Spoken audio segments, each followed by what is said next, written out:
ಇವತ್ತು ವರಮಹಾಲಕ್ಷ್ಮಿ ಹಬ್ಬದ ಸಂಭ್ರಮ. ನಾಡಿನೆಲ್ಲೆಡೆ ಲಕ್ಷ್ಮಿಯ ಜಪ ಮಾಡಲಾಗಿದೆ. ದೇವಸ್ಥಾನ ಮನೆಗಳಲ್ಲಿ ತಾಯಿಗೆ ವಿಶೇಷ ಅಲಂಕಾರ ಮಾಡಿ ಆರಾಧನೆ ಮಾಡಲಾಗಿದೆ. ಮಹಾಲಕ್ಷ್ಮಿ ಮನೆಗೆ ಬಾರಮ್ಮ ಅಂತ ಎಲ್ಲರೂ ಕೈ ಮುಗಿದು ಬೇಡಿದ್ದಾರೆ.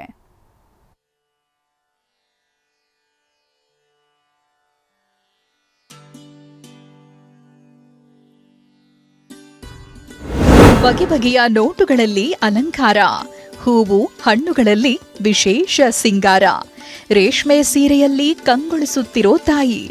ದೇವಸ್ಥಾನ ಮನೆ ಮನೆಯಲ್ಲೂ ಲಕ್ಷ್ಮಿಯ ಆರಾಧನೆ. ನಾಡಿನೆಲ್ಲೆಡೆ ವರಮಹಾಲಕ್ಷ್ಮಿ ಹಬ್ಬದ ಸಂಭ್ರಮವೇ ಕಂಡಿತ್ತು.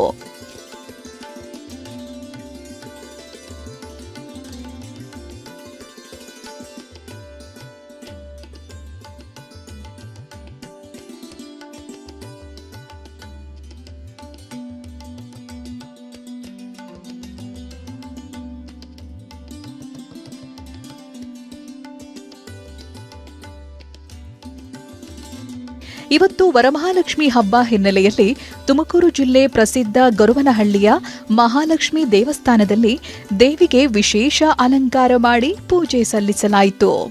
ಮುಂಜಾನೆಯಿಂದಲೇ ದೇಗುಲಕ್ಕೆ ಆಗಮಿಸಿದ ಭಕ್ತರು ತಾಯಿಯ ದರ್ಶನ ಪಡೆದರು.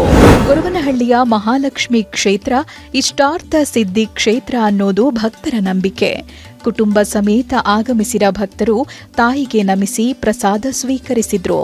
ವರಮಹಾಲಕ್ಷ್ಮಿ ಹಬ್ಬದ ದಿನ ದೇವಿ ದರ್ಶನ ಪಡೆದ್ರೆ ಅಂದುಕೊಂಡಿದ್ದನ್ನ ದೇವಿ ಈಡೇರಿಸ್ತಾಳೆ ಅಂತ ಭಕ್ತರು ಹೇಳಿದ್ರು. ತಾಯಿ ದರ್ಶನ ಮಾಡಿದಾಗಿಂದ ನಮಗೆ ತುಂಬ ಒಳ್ಳೆಯದಾಗಿದೆ. ಮತ್ತು ಯಾವಾಗಲೂ ಅನಿಸ್ತಾ ಇರತ್ತೆ ಹೋಗಬೇಕು ಅಂದ್ಕೊಂಡು. ಹಿಂಗೆ ಲಾಸ್ಟ್ ಟೈಮ್ ಒಂದ್ಸಲ ಬಂದಿದ್ವಿ. ತಾಯಿ ಏನು ಅನ್ಕೋತೀವೋ ಅದು ನಮ್ಗೆ ಸಕ್ಸಸ್ ಆಗುತ್ತೆ. ಅದರಿಂದ ಇಲ್ಲಿ ಖುಷಿ ಆಗುತ್ತೆ. ಅವಾಗವಾಗ ಬರ್ತಾರೆ. ಹುಬ್ಬಳ್ಳಿಯ ಜನತಾ ಬಜಾರ್ನಲ್ಲಿರುವ ದೇಗುಲದಲ್ಲಿ ಮಹಾಲಕ್ಷ್ಮಿಗೆ ವಿಶೇಷ ಅಲಂಕಾರ ಮಾಡಿ ಪೂಜೆ ಸಲ್ಲಿಸಲಾಯಿತು. ಮುಂಜಾನೆಯಿಂದಲೇ ದೇವಸ್ಥಾನಕ್ಕೆ ಆಗಮಿಸಿದ ಭಕ್ತರು ಅಮ್ಮನ ದರ್ಶನ ಪಡೆದರು. ಇನ್ನು ಮಂಡ್ಯ ಜಿಲ್ಲೆಯ ಶ್ರೀರಂಗಪಟ್ಟಣದ ಚಾಮುಂಡೇಶ್ವರಿ ದೇವಾಲಯದ ಗರ್ಭಗುಡಿಯನ್ನ 3 ಲಕ್ಷ ಮೌಲ್ಯದ ವಿವಿಧ ನೋಟುಗಳಿಂದ ಸಿಂಗರಿಸಲಾಗಿತ್ತು.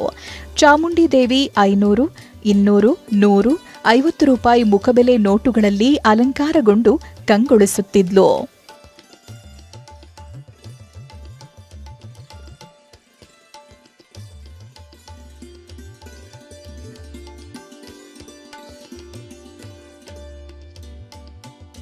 ಬಳ್ಳಾರಿಯ ಶ್ರೀ ಕನಕದುರ್ಗಮ್ಮ ತಾಯಿಗೆ ಚಿನ್ನಾಭರಣ, ಹೂವಿನ ಅಲಂಕಾರ ಮಾಡಲಾಗಿತ್ತು.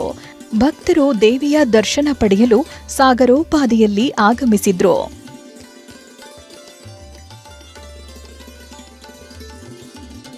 ಕೋಲಾರದ ಕೋಟೆ ಬಡಾವಣೆಯಲ್ಲಿರೋ ಶಕ್ತಿ ದೇವತೆ ಕೋಲಾರಮ್ಮನಿಗೆ ಗರಿಗರಿ ನೋಟುಗಳಿಂದ ಅಲಂಕರಿಸಲಾಗಿತ್ತು.